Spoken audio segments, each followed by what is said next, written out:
This child said, I'll come forth and I won't use words, and I'll teach you to become a vibrational interpreter. And she got it. How about that? And we got it. And now I want to do it and talk about it and still keep my job.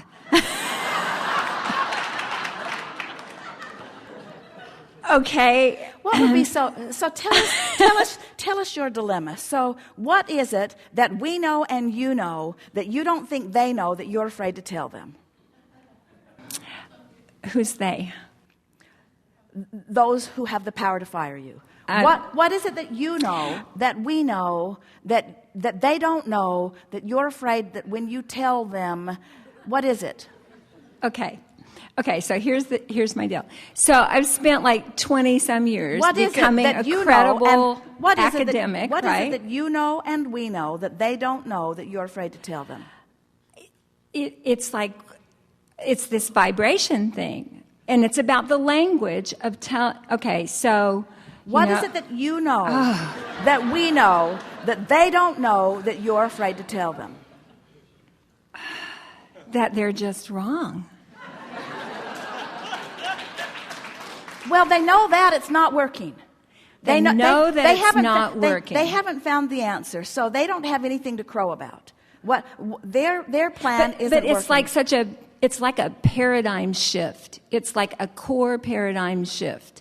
And now you're like our friend earlier. You're worried about all of those that aren't getting it. That's a pretty big burden to carry, isn't it? But when you bring it into your world and you think about one mother with one child who heard what you said and got fabulous results, doesn't that give you a feeling of wanting to tell another one? Absolutely. I'm fine with the parents. I'm totally cool with the parents. I'm totally cool with the kids. I'm less cool with my fellow faculty members.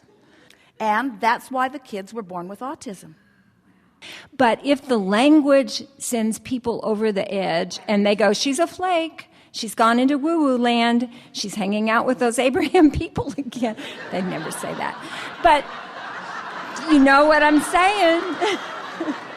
We do know, because this body of work is revolutionizing this planet, and Oprah is afraid to have Abraham on her program because we're so weird.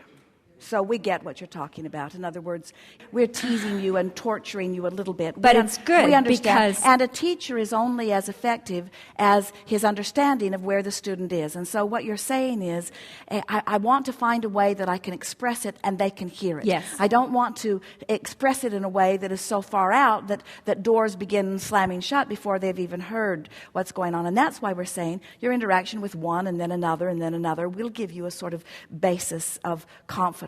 But here's the thing that we really want to say about this specific subject, to give you sort of an end run. In other words, to give you a way of approaching it with effectiveness without freaking everybody out about it. So consider this. As I've been interacting with so many of these children, I personally can feel the power of who they are. Now, nobody's going to argue with that. That's not going to freak anybody out. I can feel clarity from them that I don't always see. There's a deliciousness about them that is intoxicating to me. In other words, speak about how you feel drawn to them, to their power and clarity. And then say, I began thinking about, now, you can get a little religious if you want to. More of them would be comfortable with that than this.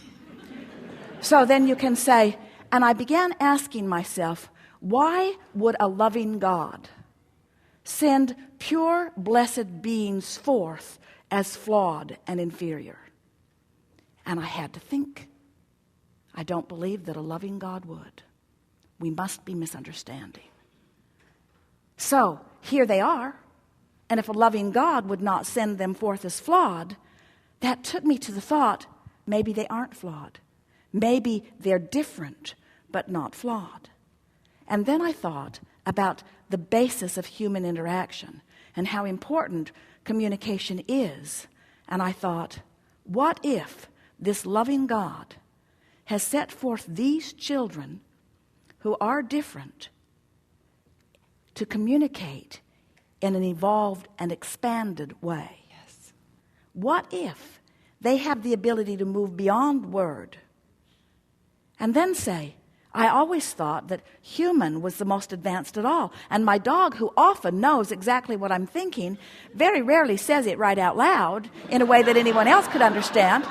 And nobody ever wants to believe that the dog is more advanced than me. And that tripped me up, because when the children couldn't talk, I thought they must be less advanced like the dog, not more advanced in some way. And I think that's where I got off in my thinking. And once I crossed that milestone, once I realized that it is possible for this loving God to have sent forth these magnificent children, and that they may very well be advanced, once the idea occurred to me that they are advanced, not less than, now I wanted to begin to explore the possibility of that. And I began watching them.